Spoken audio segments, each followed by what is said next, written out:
है। मैं आपको एक उदाहरण से समझाता हूं, फिर 2 मिनट का आपको ध्यान भी करा सकता हूं। सुनो, जैसे माँ मैया जब आप भोजन बनाती हो या काम करती हो, तो जो आपका छोटा सा बच्चा है, पालने में है छोटा सा, काम करते समय आपको बच्चे का ध्यान रहता है कि नहीं? हाँ या ना? काम कर रहे हैं पर ध्यान किसका है? आपका बच्चा थोड़ा बड़ा हुआ और पढ़ने के लिए बाहर शहर चला गया, आप भोजन बनाती हो पर ध्यान भोजन बनाते में किसका चल रहा है? खाया होगा कि नहीं, नाश्ता किया होगा कि नहीं? बोलो हाँ। जैसे एक माँ सारे काम को करते हुए ध्यान भगवान का करती रहती है, ऐसे भक्त को चाहिए कि वो काम सारे करे संसार के, पर ध्यान भगवान का करता रहे। चिंतन वैसे ही हरिदास जी बैठे ध्यान कर रहे थे। कलकत्ता के उनके कोई भक्त आए, इत्र का काम था, महंगा इत्र लाए और उन्होंने हरिदास जी के बगल में इत्र रख दिया और वो ध्यान कर रहे थे। तो श्याम सुंदर पिचकारी में रंग भर के राधा रानी के ऊपर डाले। अब राधा रानी के पास वहां रंग गुलाल नहीं था, पिचकारी बस थी, तो खाली क्या करें? तो हरिदास जी ने क्या किया, वो जो इत्र था, वो इत्र भाव ऐसा था कि मैं राधा रानी को क्या दे रहा हूं? इत्र। तो पूरा इत्र का ढक्कन खोले और पूरा इत्र राधा रानी की पिचकारी में भर दिया। लेकिन वो वहां बैठा जो उनका भक्त था जिसने इत्र दिया, उसने क्या देखा कि वो सारा इत्र वहीं जमीन पे गिर गया। इत्र कहां गिरा? जमीन में। ऐसा दिखाई पड़ा, पर वास्तविक में भाव से उन्होंने वो इत्र किसे दिया? राधा रानी। और राधा रानी की पिचकारी में इत्र भरा और उन्होंने श्याम सुंदर पे पिचकारी मारी इत्र की, और इत्र की पिचकारी मारी। श्याम सुंदर राधा रानी ने होली का पावन खेल खेला और पूरा जब दोनों डूब गए, राधा रानी और श्याम सुंदर रंग में और गुलाल में और इत्र से डूब गए, भीग गए, दोनों प्रसन्न हो गए। तभी हरिदास जी भी प्रसन्न होकर प्रिया प्रियतम को एक सुंदर सी आसन पर बिठाकर और अब वो ध्यान से बाहर आते हैं। और जैसी आंखें खोली तो उनका भक्त बोला, गुरुजी क्षमा कीजिएगा, इतना महंगा इत्र हमने आपको दिया पर आप तो कोई वैल्यू ही नहीं करते, आपके लिए तो कोई कीमत ही नहीं है। इतना महंगा इत्र, हजारों रुपए का, आपने जमीन में गिरा दिया। हरिदास जी ने कहा, बेटा मैंने जमीन में नहीं गिराया, तेरा इत्र जहां पहुंचाना था वहां। अरे नहीं नहीं गुरुजी, आप झूठ मत बोलो, मैंने अपनी आंखों से देखा है, आपने यहां इत्र गिराया है। सोची, उसने तो आंखों से देखा है और वो कह भी सही रहा है, लेकिन वो हरिदास जी के भाव को कैसे जाने? तब हरिदास जी बोले, चल। हाथ पकड़ा उस भक्त का और बिहारी जी के मंदिर लाए। और जब मंदिर लाए तो बिहारी जी के कपड़ों से, शरीर से मंदिर में वही खुशबू उसी इत्र की। कहा, प्रभु ये तो वही वाला इत्र है मेरा, ये यहाँ कैसे? बोले, तेरा इत्र मैंने वहां गिराया नहीं था, उस समय में ध्यान में राधा रानी को वो इत्र समर्पित किया, उन्होंने श्याम सुंदर पर डाला, वही श्याम सुंदर के वदन से इत्र की खुशबू आ रही है। तो जो वस्तु आप भाव से भगवान को अर्पित करते हैं वो वस्तु यहीं दिखती है, पर भाव से वो वस्तु भगवान तक पहुंच जाती है। जैसे जैसे जैसे आप अपने मोबाइल का कैमरा चालू करिए और इसकी फोटो लीजिए, फास्ट लीजिए, फास्ट ले लिए, आ गई? आ गई। अब बताइए, ये वस्तु मेरे पास ज्यों की त्यों है, पर आपके पास भी पहुंच गई कि नहीं? आप चेक करिए, आपके पास है, आपके मोबाइल पे है ना? हाँ, जैसे ये वस्तु में कोई भी वस्तु है, आप उसका मोबाइल पे फोटो खींचिए तो वस्तु जहां की तहां रहेगी, पर उसका एक भाव, एक प्रति आपके पास पहुंच जाएगी। उसी प्रकार जब भक्त भगवान को भोग लगाता है, दाल चावल सब्जी रोटी, तो आप लोग केवल रख कर भागना जाया करो, भाव से प्रभु, ऐसा भाव बनाइए प्रभु खा रहे हैं तो खिलाओ भाव से। और जब भाव से पहुंचाओगे तो दाल रोटी तो यहीं रहेगी, पर भाव का वह प्रसाद भगवान तक पहुंच जाता और भगवान उसे ग्रहण करते हैं। बोलो हाँ। अच्छा, आपने जब स्कूल गए थे तो पहाड़ा पढ़े ना, अ आ इ ई उ ऊ ए ऐ ओ औ अम आहा ए बी सी डी पढ़ा ना? पहाड़ा नहीं, पहाड़ा समझते हो ना? पहाड़ा आता है बच्चों के लिए। अच्छा ये बताओ, आपने ABCD कहाँ पढ़ा था सबसे पहले? काखा गाघा कहाँ पढ़ा था? है ना, स्कूल में। तो आपने जिस पुस्तक से ए ग्रहण किया, पहाड़ा मतलब एक पुस्तक से क्या ग्रहण किया? ए बी सीख लिया ना। मुझे आ गया, A for apple, B for ball आ गई। अच्छा, ग्रहण कर लिया ना। जब आपने अ आ इ ई का खा गा घा जब ग्रहण किया तो आपने ग्रहण भी कर लिया, पर आ उसी पहाड़े में जस का तस बना रहा। ए वहीं लिखा है लेकिन आपने ग्रहण कर लिया और वो ए आपके अंदर आ गया। बी वहीं लिखा है पर बी आपके अंदर आ गया। सी पहाड़े में लिखा है पर सी आपके अंदर। बोलो हाँ, आ गया। लेकिन वो जहां की तहां है, वो ऐसा नहीं कि वो उठ करके आया हो भीतर। ऐसे ही जैसे पुस्तक में लिखा शब्द, जैसे पुस्तक में लिखा है कि श्लोक, अब एक श्लोक लिखा है गुरुर ब्रह्मा गुरुर विष्णु गुरुर्देवो महेश्वरा, लिखा है। आपने पुस्तक ली और श्लोक याद कर लिया। जब श्लोक याद कर लिया तो वो श्लोक आपके अंदर आ गया, पर वो पुस्तक में जस का तस लिखा है, वो वही है पर आपके भीतर भी आ गया। उसी प्रकार भक्त जब दाल चावल सब्जी रोटी भगवान को समर्पित करता है तो वो सब्जी दाल चावल वहीं रहती है, पर उसे भगवान वैसे ही ग्रहण करते हैं जैसे काखा गाघा को आप ग्रहण कर लेते हैं। जैसे ABCD को आप ग्रहण करो, वो आपके अंदर चला गया और सदा के लिए ABCD आपके अंदर आ गई। बोलो हाँ। और वो जहां की तहां है। लोग कहते हैं भगवान तो खाते नहीं, क्यों खिलाते हो? ये वही लोग कहते हैं जो भाव के शून्य हैं, जो भाव नहीं समझते।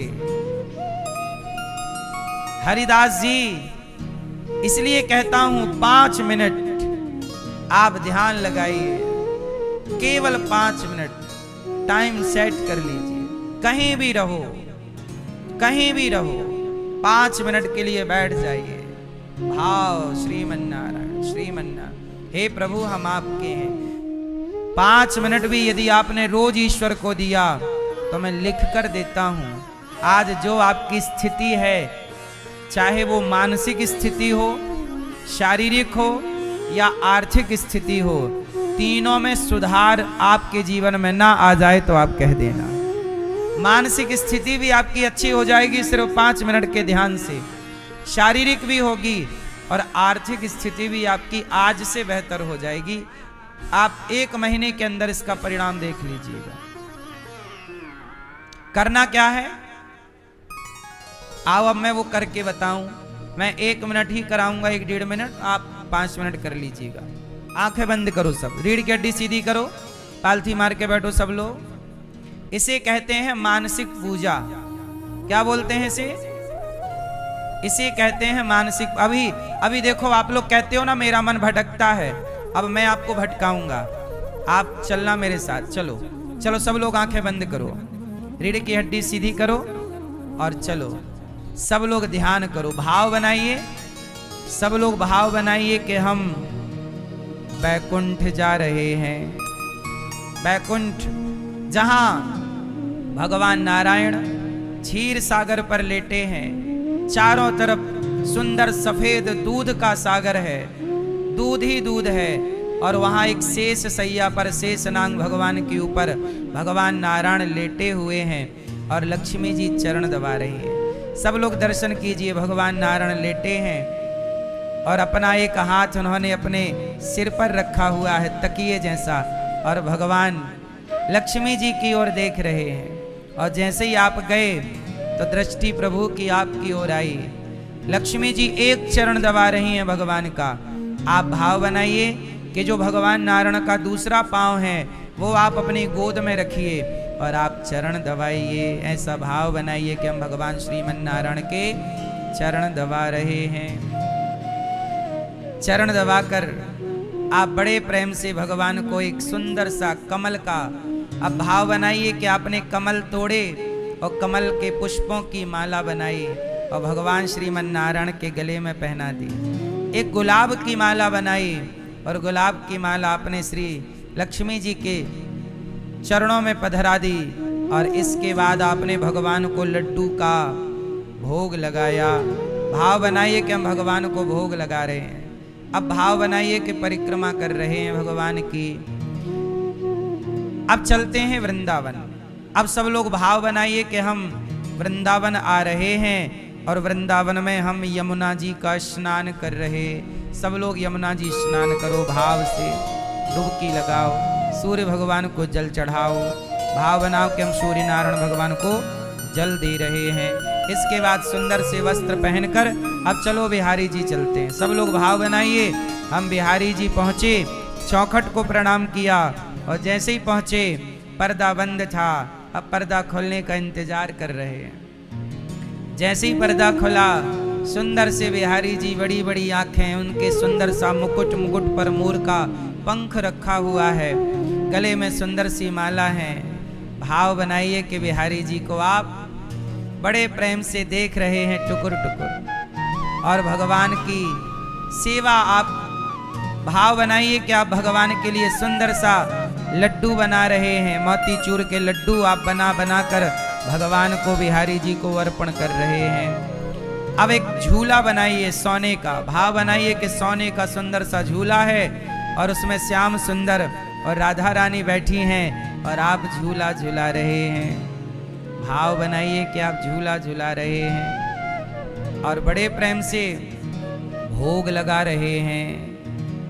जैसे केवट ने भगवान राम के चरण धोए, आप भी भाव बनाइए कि आप श्याम सुंदर के, राधा रानी के चरण धो रहे हैं और चरणामृत पी रहे हैं।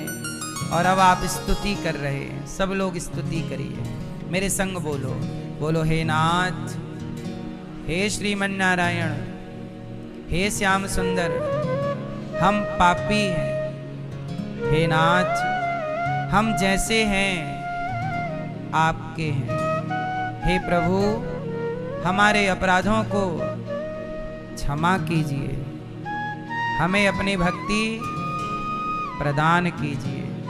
हे नाथ, हम पापी हैं, अधम हैं, नीच हैं, दुष्ट हैं, खल हैं, कामी हैं, पर जैसे हैं हे नाथ हम आपके हैं।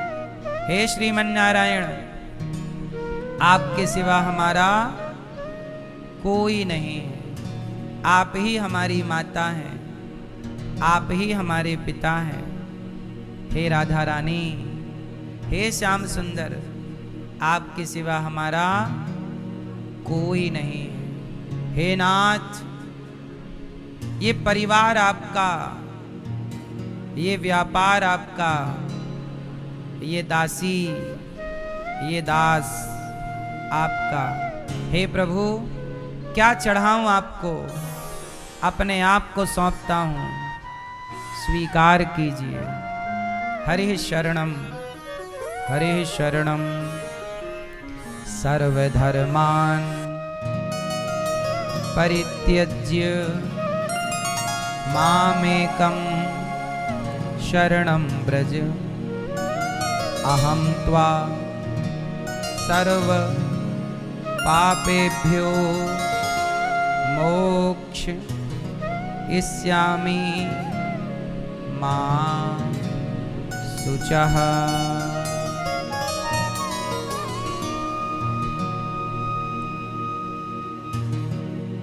अब आप भगवान को अपने वही छवि राधा कृष्ण की, श्याम सुंदर की, सीताराम की, भगवान नारायण की वही छवि अपने मन मंदिर में बसाइए। कहो कि हे नाथ मेरे हृदय में आकर बैठ जाइए और कभी निकल कर मत जाइए, सदा के लिए। ये छवि, ये ध्यान अपने हृदय में भाव बनाइए कि मेरे हृदय में श्याम सुंदर राधा रानी के संग विराजे हैं, सोने का झूला है और हम दिन रात प्रभु को अपने हृदय में बसाकर अपने हृदय को ही प्रभु का मंदिर बना दिया। रोज दर्शन करो, बार बार बात करो, जो खाओ भाव से प्रभु आप खाइए। पहले आप पानी पीजिए, प्रभु आप दूध पीजिए, प्रभु आप, ऐसा भाव। अब आप आंखें खोल लीजिए। भगवान को कहां बिठा लिया? कितना टाइम लगा? 5 मिनट से भी कम लगा। ये क्रिया आपको नित्य करनी है, 5 मिनट की है। कहां कहां गए आप? ऐसे ध्यान में आप अयोध्या भी जा सकते हैं। ऐसे ध्यान में रोज गिरिराज जी की एक परिक्रमा भी लगा लो। भाव बनाओ कि हम गिरिराज जी की परिक्रमा लगा रहे हैं। भाई शारीरिक ना सही, मानसिक सही, पुण्य वही है, फल वही मिलना है। शारीरिक परिक्रमा करने का जो पुण्य है वही पुण्य मानसिक का भी है। और आप बैकुंठ घूम आए, यमुना जी भी नहा लिया आपने भाव से, लड्डू का भोग लगाए और यहां बसा लिया। ये है मानसिक। बड़े बड़े ऋषि मुनि सालों साल समाधि में डूबकर क्या करते हैं? यही मानसिक पूजा। 5 मिनट रोज करेंगे। कितने लोग पक्का मेरे से प्रॉमिस करेंगे? अब ये मानसिक पूजा आपको 5 मिनट हमेशा आज से स्टार्ट हो गई, अब रोज करेंगे। कौन कौन करेगा? पक्का? ए छोरा तुम नहीं करोगे? कौन कौन करेंगे? पक्का? कौन कौन करेगा? करोगे ना? मैया आपने हाथ उठा रही हो, करोगे आप? मैया, मैया आप लोग करेंगे? पक्का करिएगा। इसी से आपके जीवन में बदलाव होगा। बदलाव ना होए तो आप कहना। भगवान को समय तो दीजिए। भगवान को यहां बसाइए और भगवान जब यहां बस जाएंगे तो कहना, अब निकल के न जाने का वादा करो, अब निकल के न जाने का वादा करो।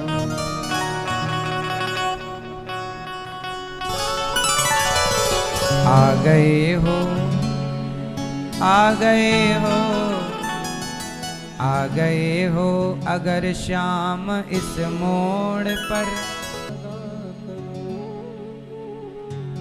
दिल से निकल के न जाने का वादा करो।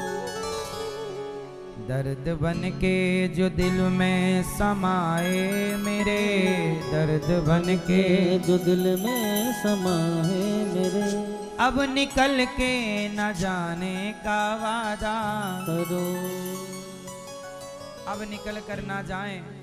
प्रभु से ऐसी विनती प्रार्थना करो, प्रभु अब निकल कर मत जाइए। भगवान भीतर समाये हैं, बस विराजिए, उनको रखिए भीतर। कपिल भगवान ने माँ को दिव्य ज्ञान दिया। माँ सिद्धा नाम की नदी बनकर बह गई। कपिल देव जी ने आचमन किया। मन को वश में करना हो तो क्या करें? मैंने ध्यान जैसे बताया वैसा करोगे, धीरे धीरे आपका मन आपके वश में होगा। यही है मन को कंट्रोल करने का उपाय। मनु जी महाराज की तीसरी बेटी है। पहली आकुति, दूसरी देवहूति, तीसरी प्रसूति। प्रसूति का विवाह दक्ष से हुआ। दक्ष की सबसे छोटी बेटी का नाम है सती और माता सती का विवाह भगवान शंकर से हुआ। भगवान शंकर की पत्नी का नाम है माता सती। एक दिन एक बार त्रेता जुग माही, शंभु गए कुंभज ऋषि पाही। संग सती जग जननी भवानी, पूजे ऋषि अखिलेश्वर जानी। एक समय की बात है, भगवान शंकर माता सती को लेकर अगस्त मुनि के आश्रम में गए और अगस्त मुनि के चरणों में प्रणाम करके भोलेनाथ ने कहा, हे अगस्त जी, आप हमें प्रभु की कथा सुनाइए। देखो, भगवान की कथा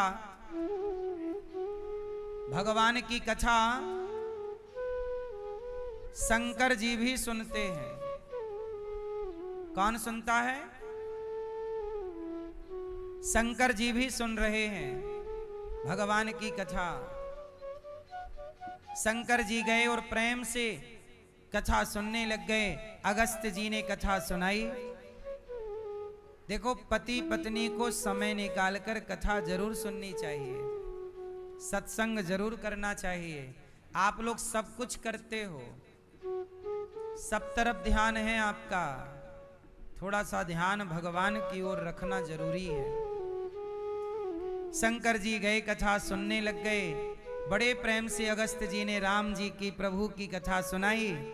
पूरी कथा शंकर जी ने सुनी, पर माता सती जी ने कथा को प्रेम से नहीं सुना। और जब नहीं सुनी तो माता सती को भगवान पर क्या हो गया? संदेह। कई लोगों को भगवान पर संदेह रहता है कि भगवान है तो दिखते क्यों नहीं, ये है तो वो क्यों नहीं।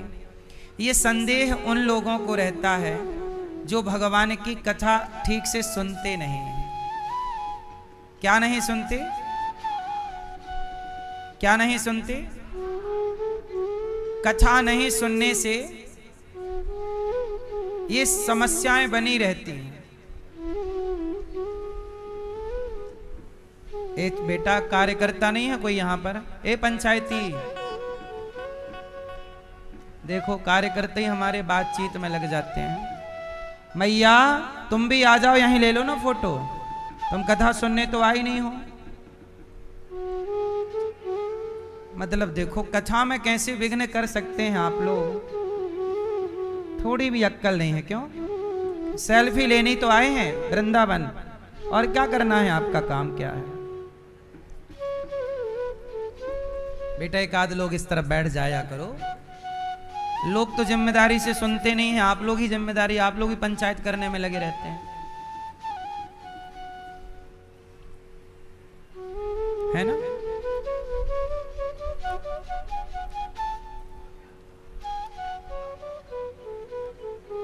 भगवान शंकर, देखो कथा प्रेम से सती ने नहीं सुनी। जैसे ये मैया ना मोबाइल लेके घूम रही हैं, आई कथा सुन, फिर यही लोग कहते हैं अरे भगवान होते तो ऐसा क्यों होता। जब कथा नहीं सुनोगे प्रेम से तो भगवान में क्या होगा? संदेह। और गीता में लिखा है संशयात्मा विनश्यति। संशय, भगवान पर श्रद्धा तो हो, क्या हो? भगवान पर श्रद्धा तो हो, पर भगवान पर संदेह ना हो। क्या हो और क्या ना हो? श्रद्धा हो, संदेह ना हो। माता सती ने कथा प्रेम से नहीं सुनी। अच्छा, शंकर जी ने प्रेम से सुना। अब प्रेम से सुना तो शंकर जी कौन है? श्रद्धा विश्वास रूपिणौ। शंकर जी साक्षात श्रद्धा के अवतार हैं। शंकर जी विश्वास की प्रतिमूर्ति हैं।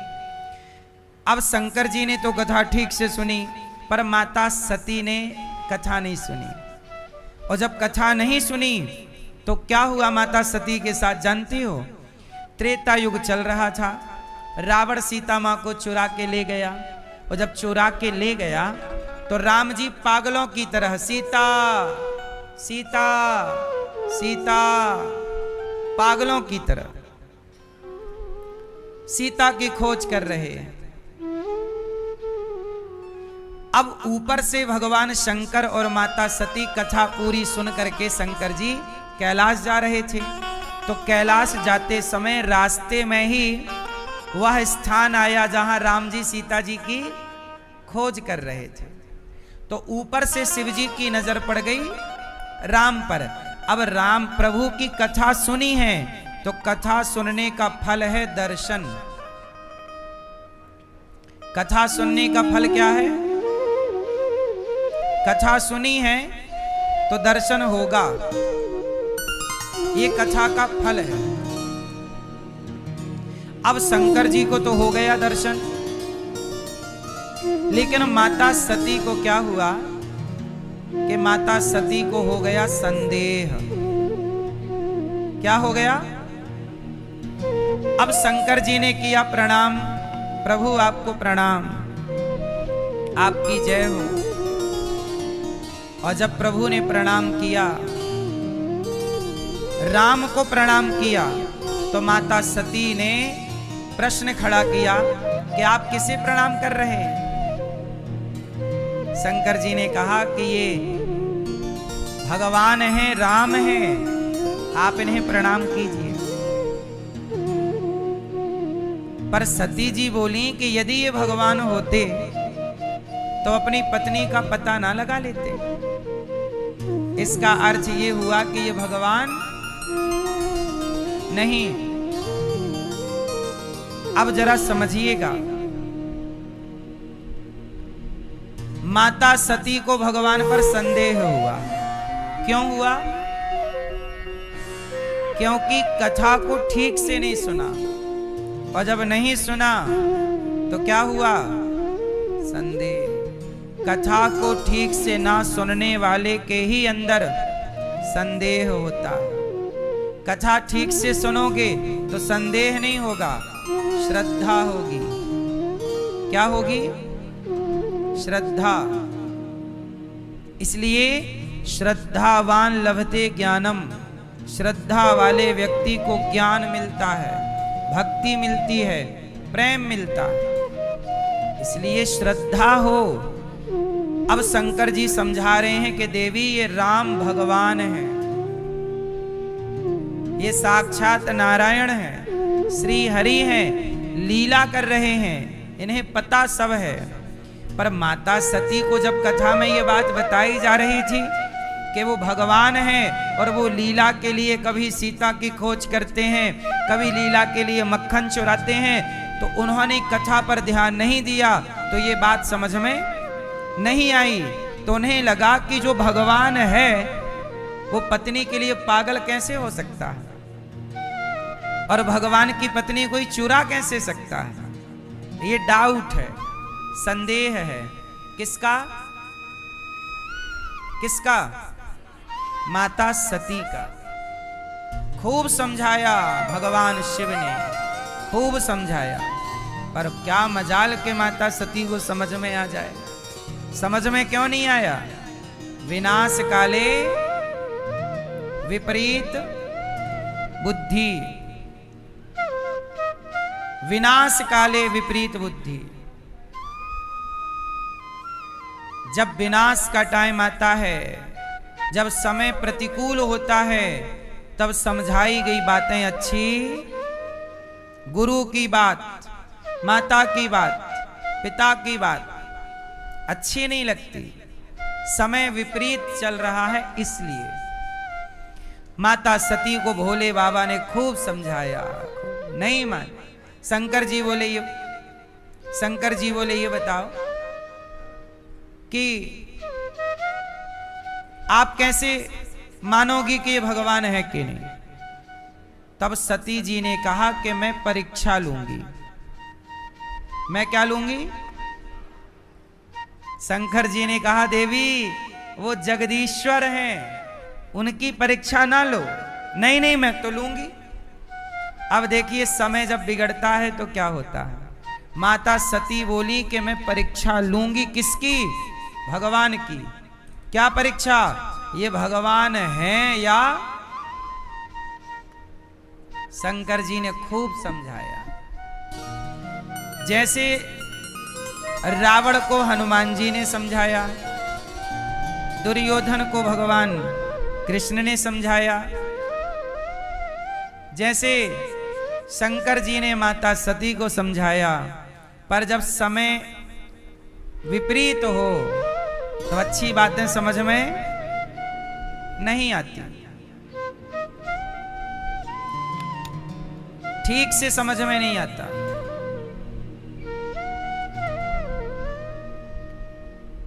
भगवान शंकर बोले ठीक है देवी, अब जो तुम्हारे मन अति संदेहु, यदि तुम्हारे मन में अति संदेह है तो जाओ परीक्षा ले लो।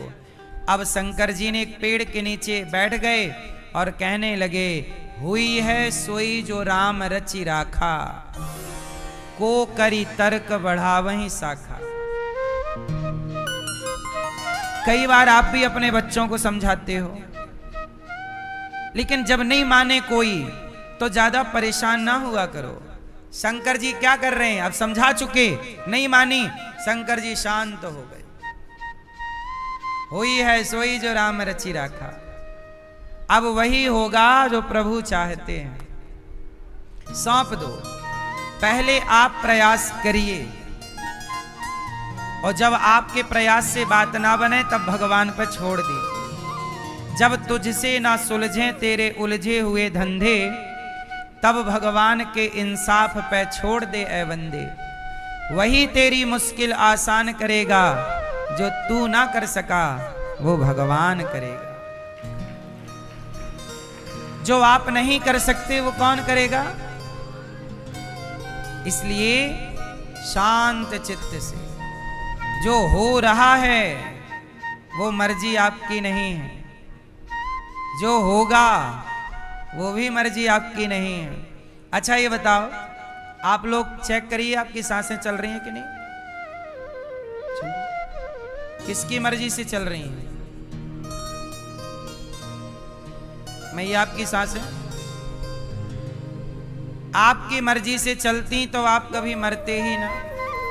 ये बात मैं कह चुका हूं आपको कि आपकी मर्जी से आप सांस लेते तो कौन चाहता है कि मैं सांस ना लूं?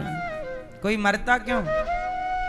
आपकी मर्जी से सांसें भी नहीं चल रही हैं आपकी, और आप क्या चाहते हैं कि मेरी मर्जी से ये हो जाए, मेरी मर्जी से ये हो जाए। सांसें तेरी मर्जी की नहीं है तो कुछ भी तेरी मर्जी का नहीं होगा। जो भी होगा भगवान की मर्जी का होगा। इसलिए भगवान की मर्जी में प्रसन्न रहना सीखो, बस इतनी सी बात है। भगवान की मर्जी में क्या रहोगे? जोर से।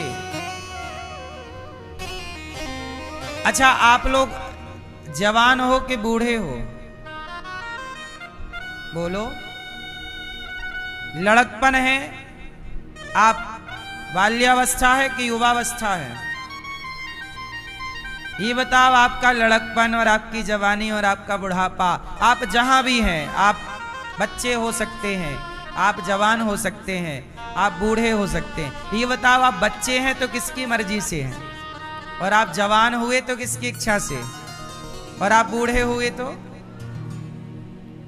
आपका शरीर पर भी आपका कंट्रोल नहीं है, ना तो सांसों पर आपका कंट्रोल, ना तो आपके बदलते हुए शरीर पर आपका कंट्रोल, और आप अपनी पत्नी को अपने कंट्रोल में रखना चाहते हैं,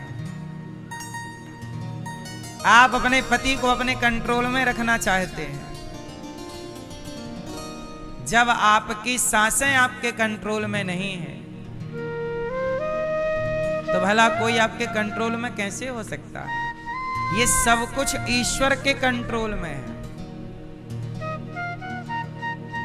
इसलिए ये बात पहचानिए कि आपके कंट्रोल में कुछ भी नहीं है।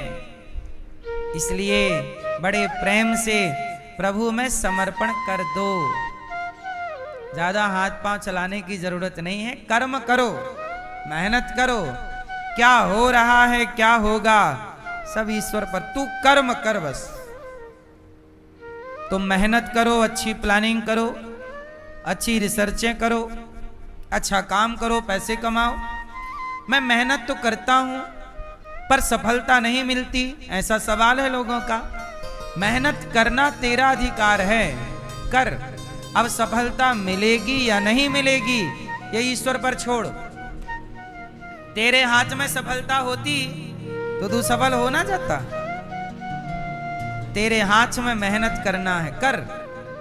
तू मन लगा के मेहनत कर, काम कर, लगन से कार्य कर।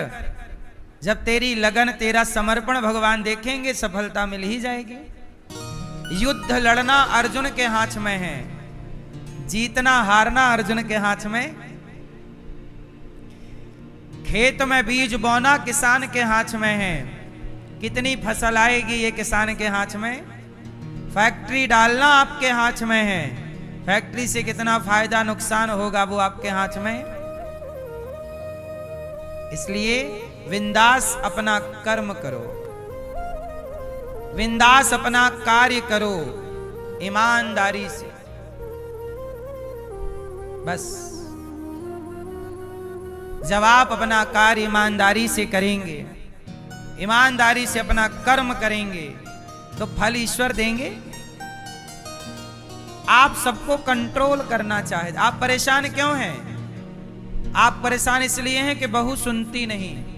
मतलब मैया चाहती है कि बहू मेरे कंट्रोल में रहे। आदमी परेशान है, पत्नी नहीं सुनती। पुरुष चाहता है पत्नी कंट्रोल, और पत्नियां परेशान है, महाराज जी हमारा पति बिल्कुल नहीं सुनता। पत्नियां भी मेहंदी लगाती हैं तो बीच में पति का नाम लिखवा लेती हैं हाथ में। काहे? ताकि मेरा पति मेरी मुट्ठी में रहे। ऐसे हाँ, मुट्ठी में हाथ लिखवा, नाम लिखवा लेती हैं, नहीं? ताकि पति कहां रहे? कंट्रोल में कोई किसी के रहता नहीं है। और यही आपके दुख का कारण है। जब आप नहीं लिखवाया आपका नाम, मैया अच्छी हैं, वो आपको अपने कंट्रोल में रखना नहीं चाहती, आपको स्वतंत्र छोड़ रखा है। जा जी ले अपनी जिंदगी।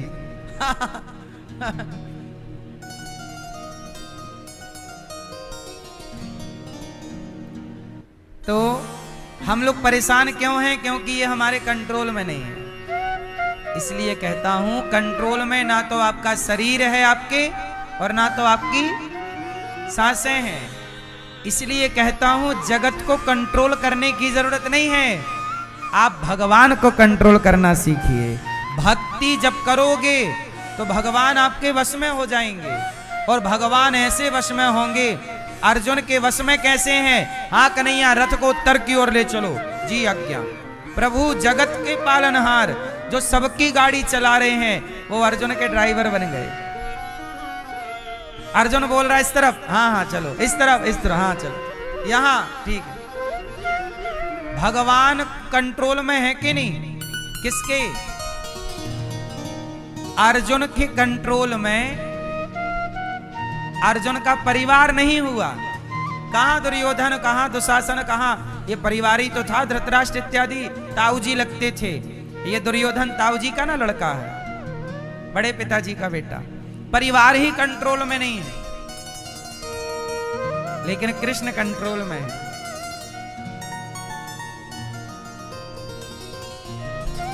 द्रौपदी के कंट्रोल में कोई नहीं है। उसके पति बुला रही हैं, आओ बचाओ, कोई नहीं आया। पर कृष्ण को कंट्रोल में कर रखा है। बुलाया, आ गए। हा नाथ, हा रमण, लाज बचाई, आ गए। इसलिए कहता हूं, जगत को खुश करने निकले हो, कोई ना खुश होगा तुमसे। जगत को क्यों खुश करते हो? जगन्नाथ को खुश करिए, भगवान को खुश करिए। भगवान खुश तो सब खुश। अब माता सती को शंकर जी ने समझाया, नहीं मानी, आप भी समझाओ। कोई नहीं माने तो छोड़ दो, ठीक है, तुम्हें जो अच्छा लगे करो। सती जी गई, और सती जी ने सीता जी का रूप बनाया। सती जी ने किसका रूप बनाया? सीता जी का। और सीता जी बनकर के राम के आगे खड़ी हो गई। राम किसको ढूंढ रहे हैं? सीता जी को। और सती क्या बन गई? सीता।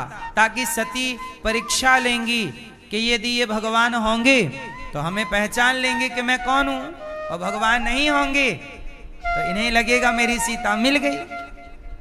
अब राम जी के आगे जैसे ही सीता जी खड़ी हुई, मतलब सती जी सीता बनकर खड़ी हुई तो राम जी रुक गए, तो खोज रहे थे सीता सीता, यहां से वहां, सामने सीता बन के सती खड़ी, स्टॉप, रुक गए राम जी। और देखकर राम जी ने प्रणाम किया, माता जी प्रणाम, अकेली भटक रही हो मां, भोलेनाथ कहां हैं? अब तो माता सती के पसीने छूट गए। सती जी बोली कि आपने हमें पहचान लिया? राम जी बोले हां, आप माता सती हो, आपको पहचानना कौन सी बड़ी बात है, आप तो मां हो। मेरी पत्नी तो रावण ले गया है, आप सीता बनकर आई हो ना मां, मेरी पत्नी, राम जी बोल रहे मेरी पत्नी तो रावण ले गया। तो माता सती जी बोली कि जब आपको पता है कि आपकी पत्नी रावण ले गया तो आप पागलों की तरह रो क्यों रहे हो? राम जी बोले क्या करें, हमें रोने का शाप मिला हुआ है, हमें रोने का, हम कभी रोते नहीं हैं, तो कई बार हमारे भक्त हमें शाप दे देते हैं कि तुम तो कभी रोते नहीं, जाओ जैसे हम रो रहे हैं तुम भी रोओगे, जाओ। भगवान को रोने का शाप किसने दिया जानते हो? नारद जी ने। एक बार नारद जी का भी मन हुआ कि हमारे भी बच्चे होते, सुंदर सी दुल्हन होती, हम भी गृहस्थ में रहते, शादी की सालगिरह मना के गुलाब गुलाब देते रहते, है ना, हमारी भी पत्नी हमारा नाम अपने हाथों में लिखवाती, हम भी उसके लिए कपड़े खरीदते, साड़ी वाड़ी घुमाते फिराते। नारद जी का भी विचार हुआ, आप लोग इतने प्रेम से रहते हो ना, नारद जी घूमते रहते हैं, तो वो आपके प्रेम को देखते होंगे तो उनको भी लगता होगा यार हमारी भी गृहस्थी होती। एक बार नारद जी का मन गया एक विश्वमोहिनी नाम की कन्या पर। क्या नाम था? बहुत सुंदर, बहुत सुंदर, ना भूतो ना भविष्य, इतनी सुंदर धरती पर कोई स्त्री थी ही नहीं। नारद जी बोले यदि इससे मेरा ब्याह हो जाए तो बल्ले बल्ले हो जाएगी, लेकिन अपने से तो कोई ब्याह करेगा नहीं क्योंकि अपन बुढ़े हो गए हैं, अब कौन करेगा? नहीं कहती फिरे कि मैं क्या करूं राम, मुझे बुढ़ा मिल गया, तो मैं बूढ़ा हूं, अब क्या करूं? तब नारद जी ने दिमाग लगाया कि क्या करूं। बोले मेरे प्रभु है ना, मेरे प्रभु से मैं प्रभु का रूप ले लेता हूं क्योंकि मेरे प्रभु बहुत सुंदर हैं, आप मेरे को उधारी में अपना रूप दे दीजिए। गए, हे प्रभु आपकी जय हो। भगवान विष्णु से कहा नारद जी ने, प्रभु आपन रूप देहु प्रभु मोही, आप जरा अपना सुंदर वाला रूप जरा मुझे दे दो।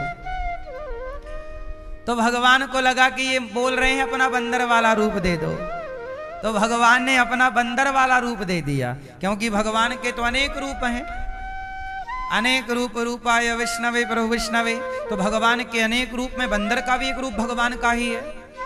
तो भगवान ने अपना बंदर वाला रूप नारद जी को दे दिया और नारद जी हो गए बंदर। कैसे हो गए?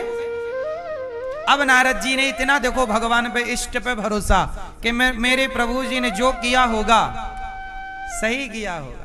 और भगवान, कई बार आप कहते हो ना भगवान ने गलत किया, भगवान कभी गलत नहीं करते, जो होता है सही ही होता है।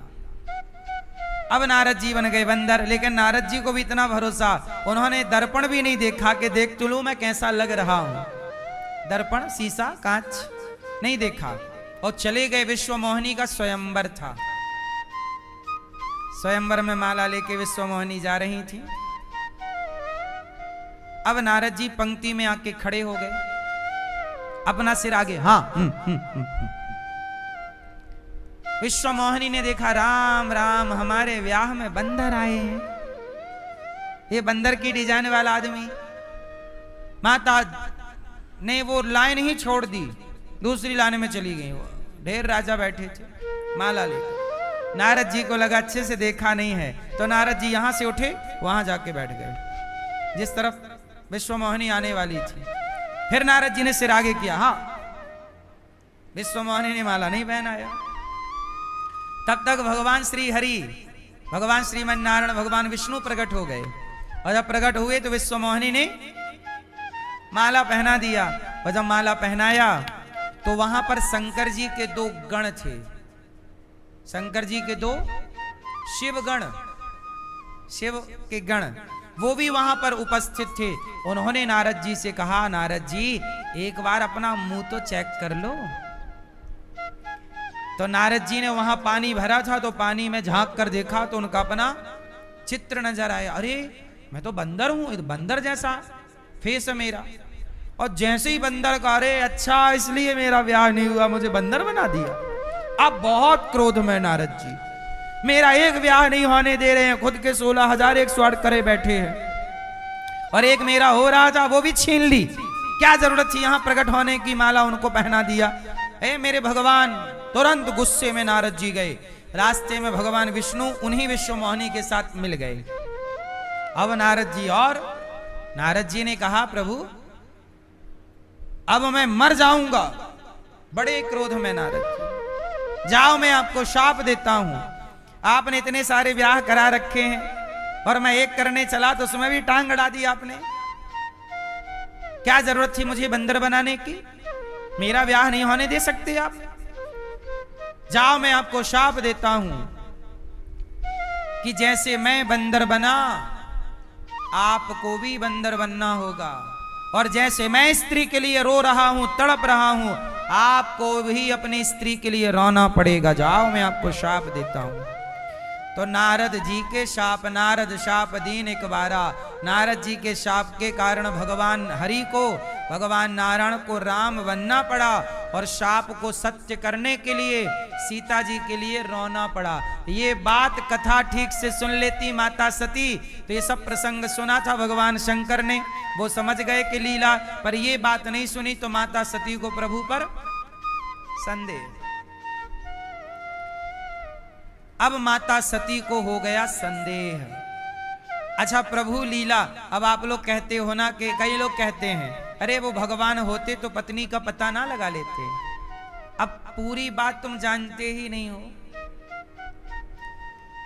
अब कई बार भगवान को शाप आप भी मिल जाता है, तो शाप का वचन भी तो भक्तों का ही है, रखना पड़ता है। भगवान पर कोई शाप आप चलता नहीं है, लेकिन भक्तों के वचन को रखने के लिए कि भक्त की वाणी झूठी तो ना हो। बाद में नारद जी को पश्चाताप हुआ, प्रभु बड़ा अपराध हो गया, जाइए मेरा शाप मिथ्या हो जाए। भगवान ने कहा मिथ्या नहीं होगा, मैं लीला करूंगा। नारद जी का भी मन, अच्छा नारद जी का भी, नारद जी के साथ ये प्रभु ने क्यों किया, क्यों किया जानते हो?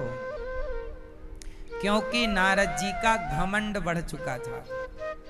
क्या घमंड बढ़ गया था कि मैंने काम को, क्रोध को